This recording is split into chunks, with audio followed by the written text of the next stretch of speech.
ভালো আছেন নাকি? হ্যাঁ আছি। ও আমি সরকারি লোক, আদমশুমারির জন্য আসছি। হ্যাঁ, হচ্ছে তোমাদের পরিবারে কতজন সদস্য? 10 জন। 10 জন সদস্য? হ্যাঁ হ্যাঁ, হ্যাঁ। তো মাথা খেয়ে ফেলে দিল এতগুলো সদস্য। তা তোমার আব্বাকে ডাক দাও। আব্বা বাইত নেই। তোমার আব্বা বাড়িতে নাই? না, কই গেছে?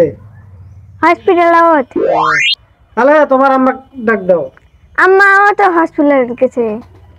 হাসপাতালে কি জন্য গেছে? এই আমার একটা ভাই হচ্ছে। কি 10 জন হয়ে গেছে? তোমরা একটু তোমার আব্বা বুঝাতে পারো নি? বুঝাবো কেমন করে? আমি তো 10 নম্বর। অভ্যাস করেছে। আর আমার আদমশুমারি করা হলো না। থাকো।